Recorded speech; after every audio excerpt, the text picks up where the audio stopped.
Bismillahirrahmanirrahim. Melanjutkan bacaan kitab Fiqhus Shiyam. Kitab ini kitab Fiqhus Shiyam karangan Syekh Muhammad Hasan Hitu hafizahullah. Qala al-musannifu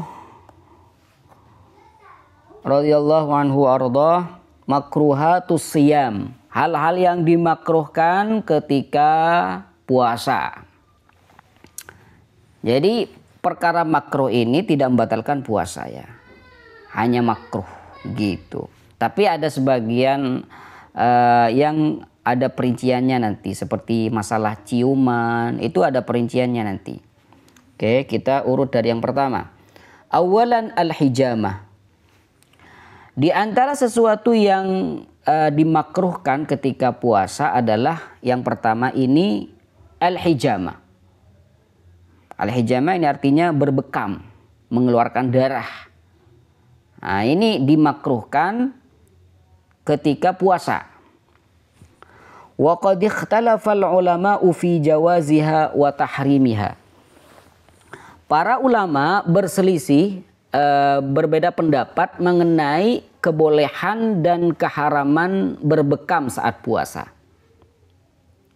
Apakah berbekam ini boleh atau bahkan haram? Fadhahaba jumhurul fuqaha'i wal muhadditsina ila annaha jaizatun wal aula lis-shaimi tarkuha.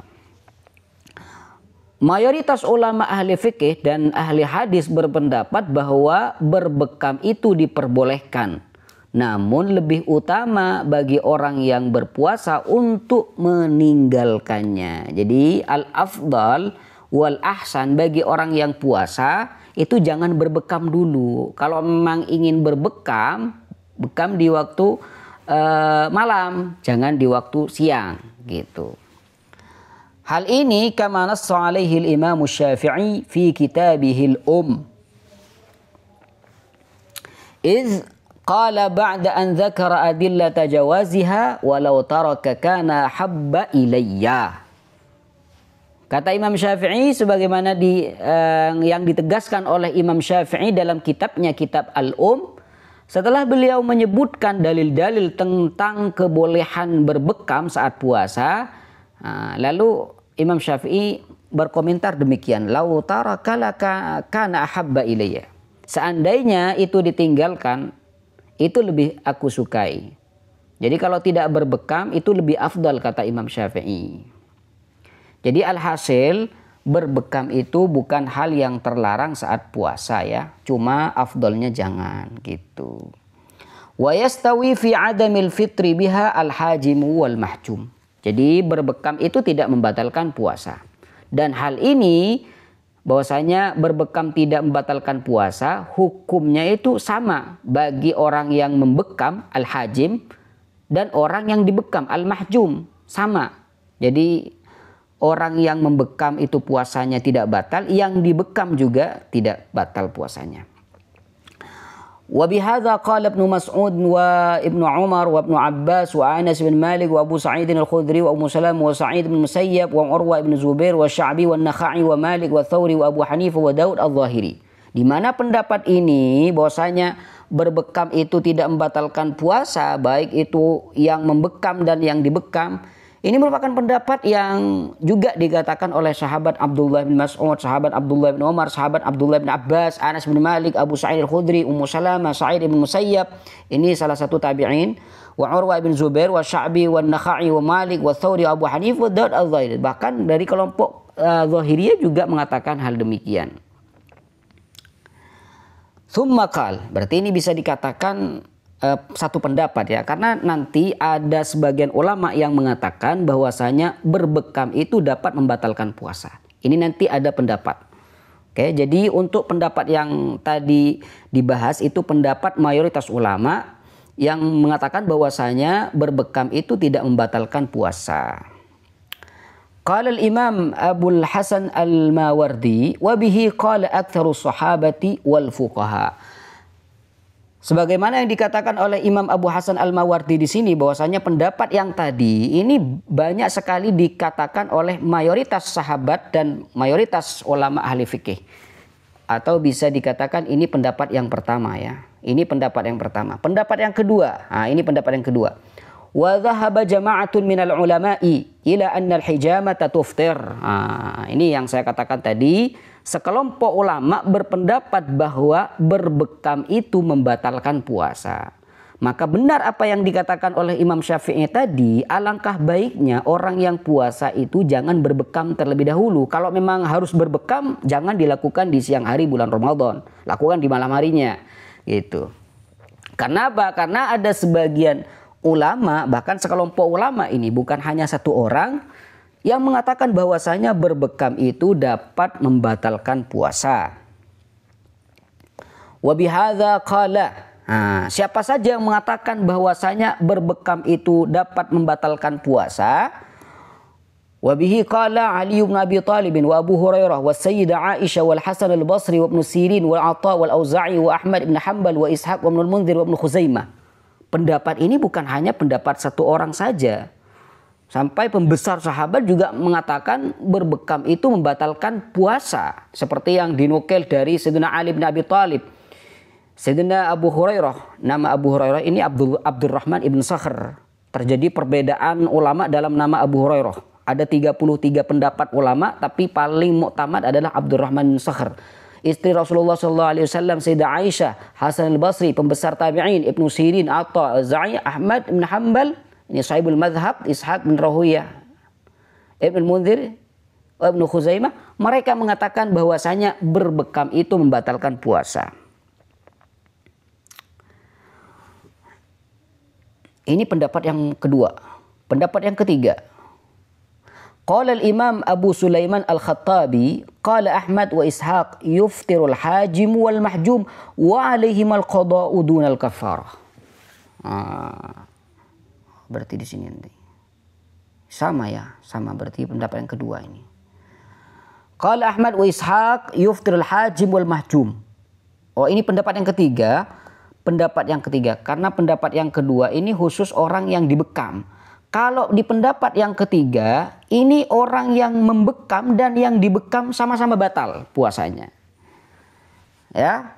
Jadi seperti yang dikatakan oleh Imam Abu Sulaiman Al-Khattabi, bahwasanya Ahmad dan Ishaq ini berkata bahwasanya orang yang membekam dan yang dibekam itu sama-sama batal puasanya. Wa alaihimal qada, dan orang yang membekam dan yang dibekam itu mempunyai kewajiban untuk mengqadha puasanya tanpa harus membayar denda.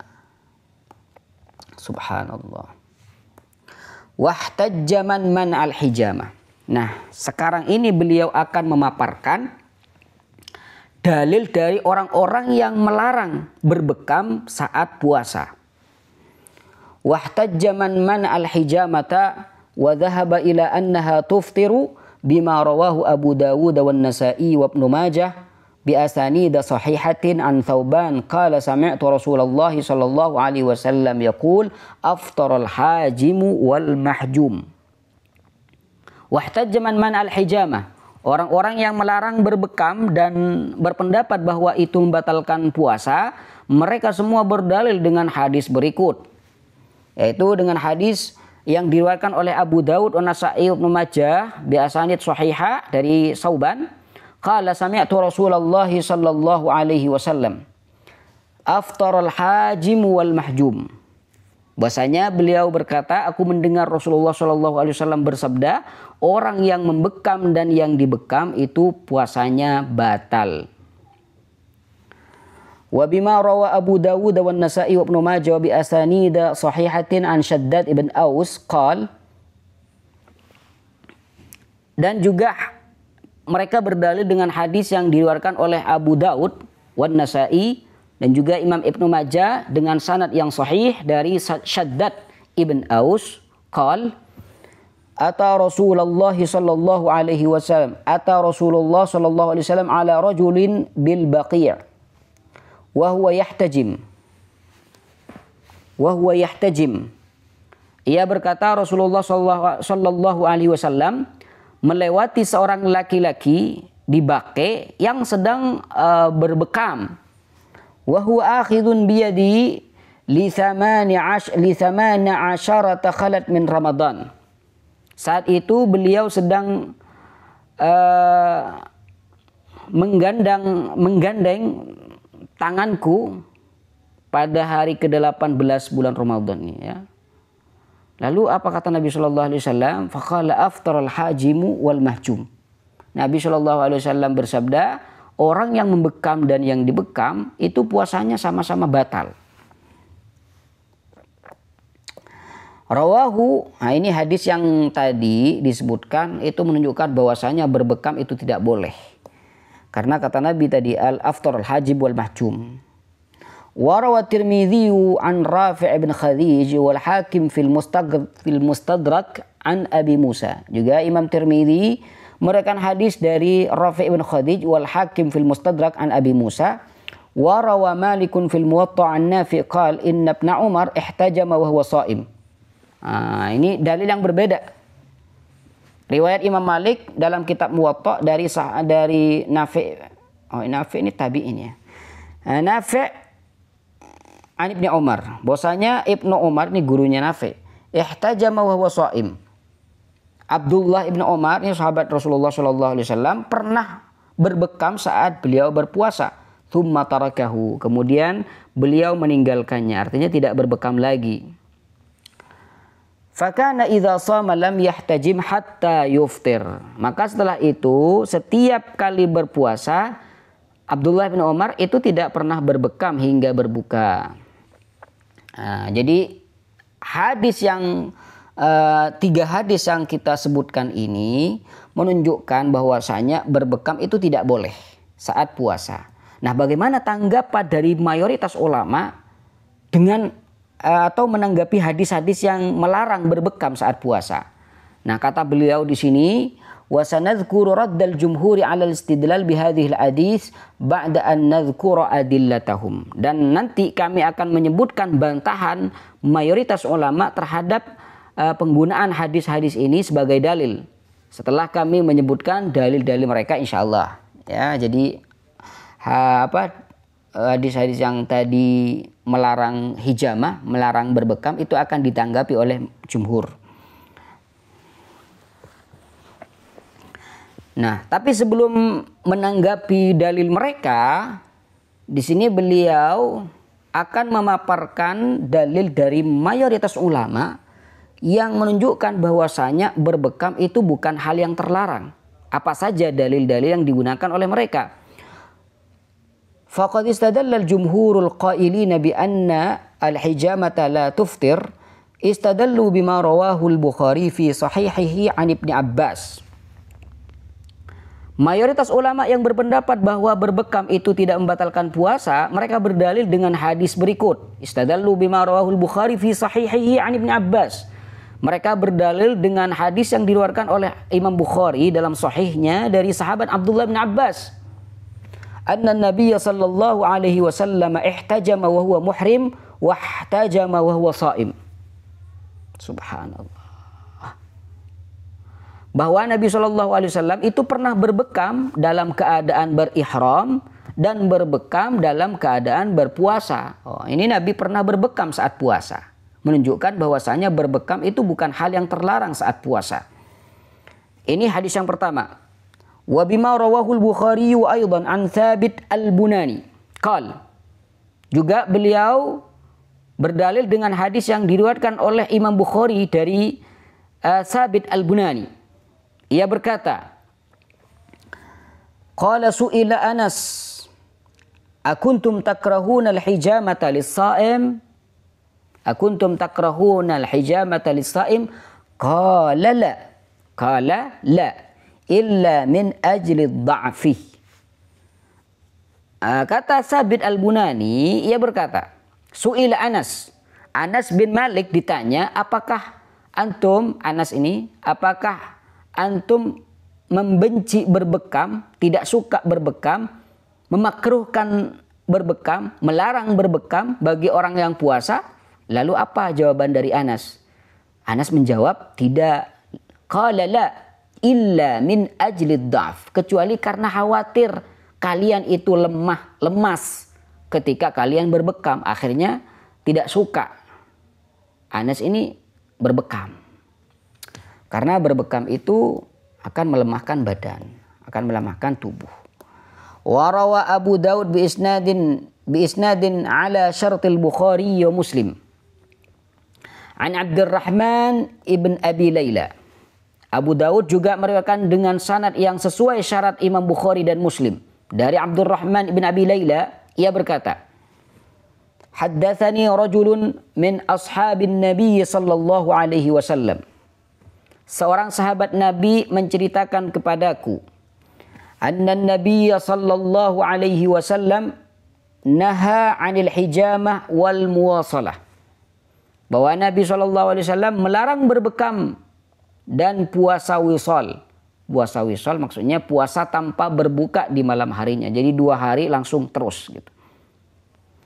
Walam yanha anhuma illa ibqa'an ala ashabihi. Dan beliau Rasulullah sallallahu alaihi wasallam itu tidak melarang keduanya, tidak melarang hijamah, muwasalah terhadap para sahabatnya, kecuali ya karena kasih sayang Rasul Shallallahu Alaihi Wasallam terhadap para sahabatnya, agar mereka itu tidak lemas, tidak kesulitan gitu. Warawa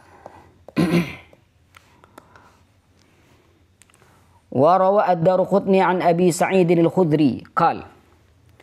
Imam Daruqutni meriwayatkan dari Abu Sa'id al-Khudri bahwasanya beliau berkata, Rakhasa Rasulullah sallallahu alaihi wasallam fil qiblati lis-shaimi wal hijamah. Rasulullah sallallahu alaihi wasallam memberikan keringanan bagi orang-orang yang berpuasa untuk mencium istrinya dan berbekam. Kama ruwiya an Anasin, juga diriwayatkan dari sahabat Anas bin Malik bahwasanya ia berkata, Awwalu ma karihtul hijamata lis-shaim anna Ja'far ibn Abi Talib ihtajama wa huwa sha'im. Awal mula berbekam itu dibenci, tidak disukai bagi orang yang berpuasa adalah ketika Ja'far bin Abi Talib berbekam dalam keadaan berpuasa. Akhirnya apa yang terjadi? Famarra bihi Nabi sallallahu alaihi wasallam faqala aftara hadhani. Lalu Nabi sallallahu alaihi wasallam melewatinya, bertemu dengan Ja'far ibn Abi Talib yang sedang berbekam ini. Lalu apa kata Nabi sallallahu alaihi wasallam? Aftara hadzan. Keduanya telah batal puasanya. Nah, setelah mengatakan itu, tsumma rakhasa. Ini mahallu syahidnya. Tsumma rakhasa Nabi sallallahu alaihi wasallam ba'du fil hijamati lis-shaim wa kana Anasun yahtajimu wa huwa shaim. Allahu akbar. Ini dalilnya. Kemudian setelah itu Nabi sallallahu alaihi wasallam memberikan keringanan bagi orang yang berpuasa untuk berbekam. Wa kana Anasun yahtajimu wa huwa shaim. Nah, sahabat Anas bin Malik itu biasa berbekam dalam keadaan berpuasa. Nah, itu dalil yang menunjukkan bahwasanya berbekam itu sama sekali tidak membatalkan puasa dan bukan merupakan hal yang terlarang. Bismillahirrahmanirrahim.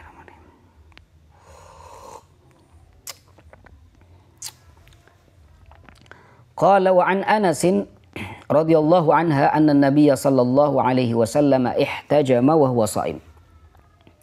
Dan juga diriwayatkan dari Sayyidah Aisyah radhiyallahu anha bahwasanya Nabi sallallahu alaihi wasallam itu pernah berbekam dalam keadaan berpuasa. Oh, ini sangat jelas nih hadis yang diriwayatkan oleh Sayyidah Aisyah yang menandakan bahwasanya Nabi sallallahu alaihi wasallam sendiri itu berbekam saat puasa. Wa qala al-Baihaqi wa rawayna fi ar-rukhsati fil hijamati an Sa'd ibn Abi Waqqas wa ibn Mas'ud wa ibn Abbas wa ibn Umar wal Husain ibn Ali wa Zaid ibn Arqam wa Zaid ibn Arqam wa Aisyah wa Ummi Salamah radhiyallahu taala anhum. Kami juga meriwayatkan keringanan dalam berbekam ini, artinya berbekam itu tidak jadi masalah bagi orang yang berpuasa. Hal ini diriwayatkan dari Sa'ad ibn Abi Waqqas, ya. Orang-orang yang tadi disebutkan di sini. Wa amma qaulu. Nah, sekarang jumhur ulama ini akan memulai menanggapi tentang hadis-hadis yang menunjukkan bahwasanya berbekam itu merupakan hal yang terlarang dan berbekam itu bisa membatalkan puasa, nah oleh mayoritas ulama dalil tersebut akan ditanggapi. Nah, seperti apa tanggapan dari ulama? Nanti saya qala al-musannifu wa amma qaulu Rasulillah sallallahu alaihi wasallam. Nah, di sini beliau akan menanggapi tentang hadis-hadis yang melarang berbekam. Amma qaulu Rasulillah sallallahu alaihi wasallam aftarul hajim wal mahjum. Aftarul hajim wal mahjum alladzi istadalla bihi man dhahaba ila al-fitr bil hijamah. Adapun sabda Rasulullah sallallahu alaihi wasallam tentang orang yang membekam dan yang dibekam itu batal puasanya, yang dijadikan dalil oleh orang yang berpendapat bahwa berbekam itu membatalkan puasa, faqad ajaba anhu al-Imam Syafi'i wal jumhur alladzina dhahabu ila adamil fitri. Maka Imam Syafi'i sendiri dan mayoritas ulama yang berpendapat bahwa berbekam itu tidak membatalkan puasa telah menanggapi hadis yang tadi. Bagaimana tanggapannya? Ajabu anhu bi ajwibatin. Mereka menjawabnya dengan beberapa jawaban, dengan beberapa tanggapan. Di antaranya adalah minha, di antaranya adalah yang pertama, anna hadzal haditsa mansukh. Bahwasanya hadis ini telah dimansuh, dihapus. Hukumnya telah dihapus.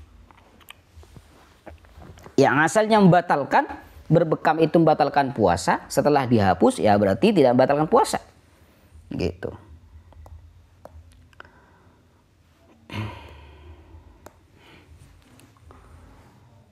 Bima dzakarnahu, dihapus dengan bima dzakarnahu minal ahaditsid dallati ala anna hadza kana fi awwal al-amri thumma nusikha. Dengan dalil hadis-hadis yang telah kami sebutkan tadi. Jadi hadis yang mengatakan bahwasanya orang yang membekam dan yang dibekam itu batal puasanya telah dihapus dengan hadis-hadis yang telah kami sebutkan tadi. Yang menunjukkan bahwa ini terjadi di awal masa Islam. Kemudian hukumnya dihapus oleh Allah Subhanahu wa taala. Wa dzalika li anna hadits Shaddad ibn Aus aftaral hajim wal mahjum. Hadisnya Shaddad ibn Aus yang berbunyi aftaral hajim wal mahjum kana fi zamani fathi Makkah. Jadi hadis yang diriwayatkan dari Shaddad ibn Aus bahwasanya orang yang membekam dan yang dibekam itu puasanya batal, itu terjadi pada masa penaklukan kota Mekah. Kama sarraha bihi Shaddad nafsuhu biqaulihi kunna ma'an nabiy sallallahu alaihi wasallam zaman al-fath. Sebagaimana yang dinyatakan oleh Shaddad sendiri dengan perkataannya kami bersama Nabi sallallahu alaihi wasallam pada masa penaklukan kota Mekah. Wa hadits Ibnu Abbas anna Nabi sallallahu alaihi wasallam ihtajama wa huwa muhrim sha'im alladhi rawahu al-Bukhari mutaakhirun an hadithi Shaddad fayakunu nasikhan lahu. Sedangkan hadis yang diriwayatkan oleh Abdullah bin Abbas yang menyebutkan bahwa Nabi sallallahu alaihi wasallam itu berbekam dalam keadaan berihram dan berpuasa yang diriwayatkan oleh Imam Bukhari itu terjadi setelah hadis Shaddad. Berarti hadis Shaddad ini lebih awal daripada hadis Anas. Maka dari itu bisa dikatakan bahwasanya hadis yang diriwayatkan oleh Sayyidina Abdullah ibn Abbas ini menghapus hadis yang diriwayatkan oleh Shaddad. Fayakunu nasikhan. Sehingga hadis tersebut menjadi nasih atau penghapus pada hadis sebelumnya yang diriwayatkan oleh Shaddad ibn Aus. Nah, ini tanggapan jumhur. Thumma qala Syafi'i. Qala Syafi'i wa Ibnu Abbas. Imam Syafi'i dan dan Abdullah bin Abbas berkata, Innama sahiban Nabi sallallahu alaihi wasallam muhriman fi hajjatil wada' sanata 'asharata min al-hijrah. Sungguhnya Nabi sallallahu alaihi wasallam berihram dalam haji wada pada tahun 10 Hijriah. Walam yashabhu muhriman qabla dzalik. Dan beliau tidak pernah berihram sebelumnya dalam perjalanan bersama para sahabat. Wa kanal fathu sanata thamanin. Sedangkan penaklukan kota Mekah itu terjadi pada tahun 8 Hijriah. Ya.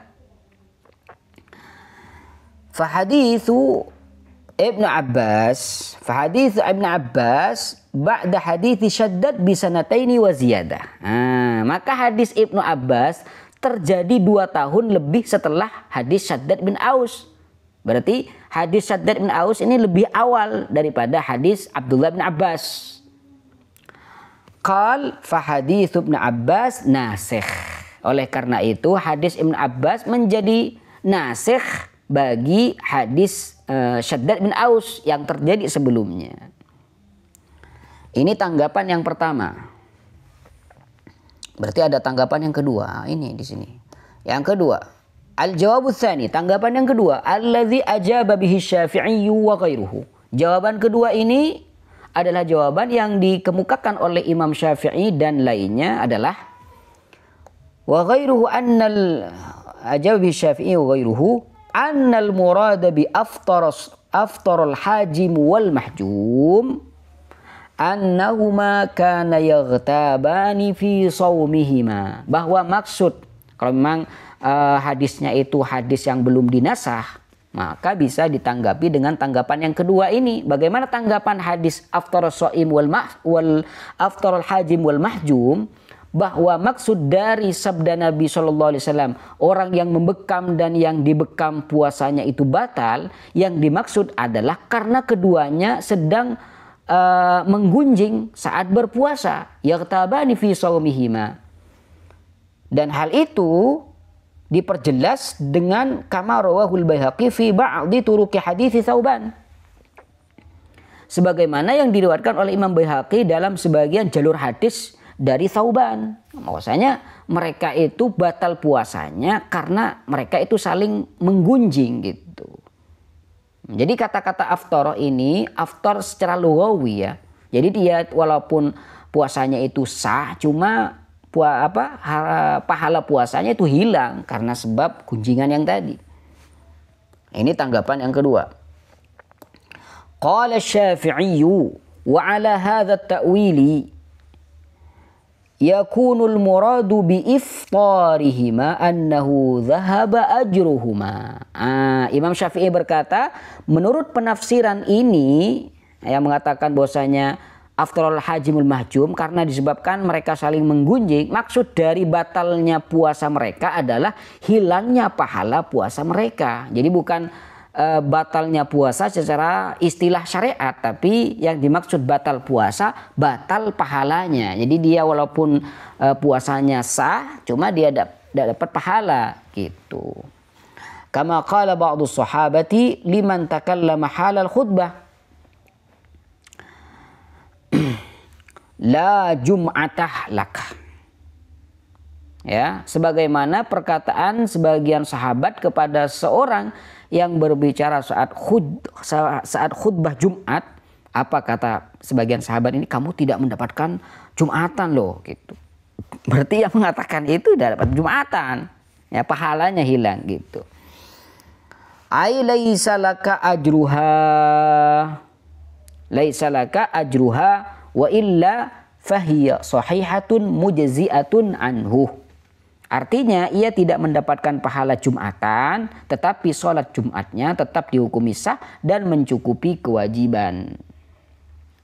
Ini tanggapan yang kedua. Jadi tanggapan yang pertama hadisnya dikatakan mansukh. Tanggapan yang kedua yang dimaksud aftoroh itu bukan aftoroh secara syar'i, tapi aftoroh ajruhuma gitu. Hilang pahalanya. Kemudian tanggapan yang ketiga. Ini banyak sekali tanggapannya ini.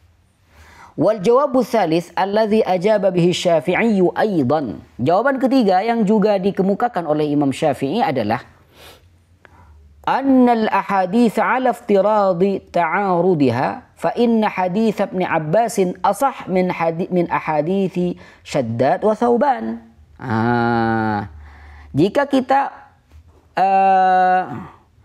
mengasumsikan adanya pertentangan antara hadis-hadis tersebut, maka hadis Ibnu Abbas itu lebih sahih dibandingkan hadis Syaddad dan Tsauban. Kenapa?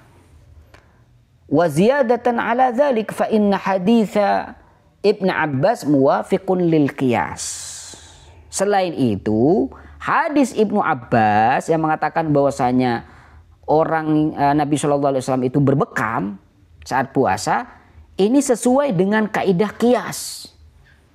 Seperti apa kaidah qiyas? Lianna khurujal dam minal jasad amdan aw sahwan la yanqudus siyam.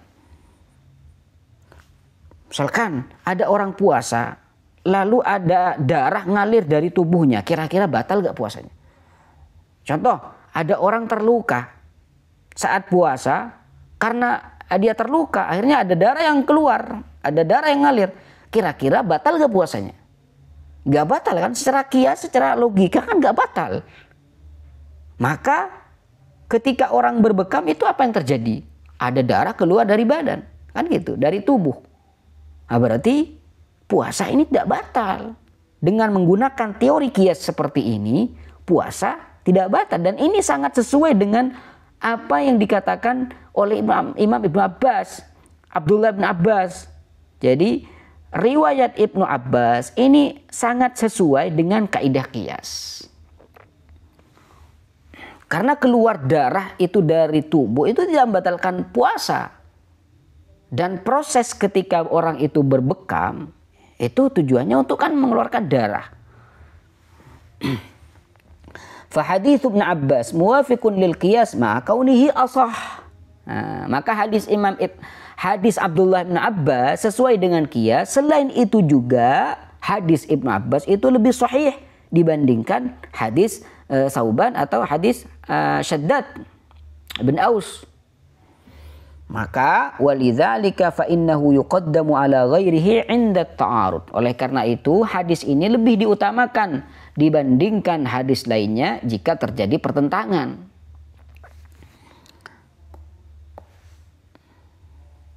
Kama ajabal jumhur bi ajwibatin ukhra katsirah la da'i lil ishabi fiha. Selain itu mayoritas ulama juga memberikan banyak sekali tanggapan lain, namun tidak perlu diperpanjang pembahasannya. Ya, saya mengharap jangan diperpanjang ya.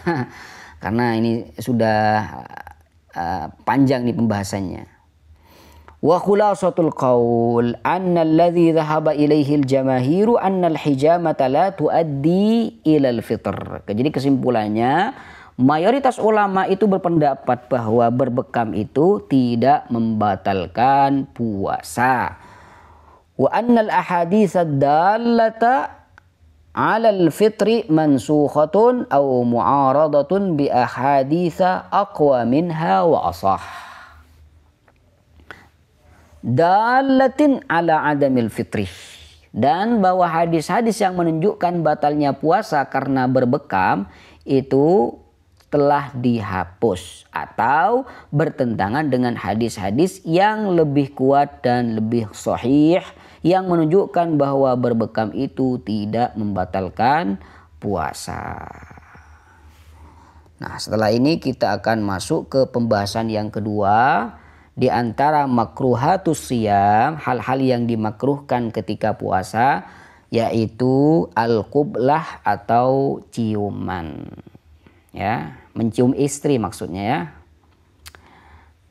Apabila seorang itu ciuman saat puasa, apakah membatalkan puasa atau merupakan hal yang terlarang atau bahkan dianjurkan? Nah, insya Allah kita akan lanjut di pertemuan berikutnya ya.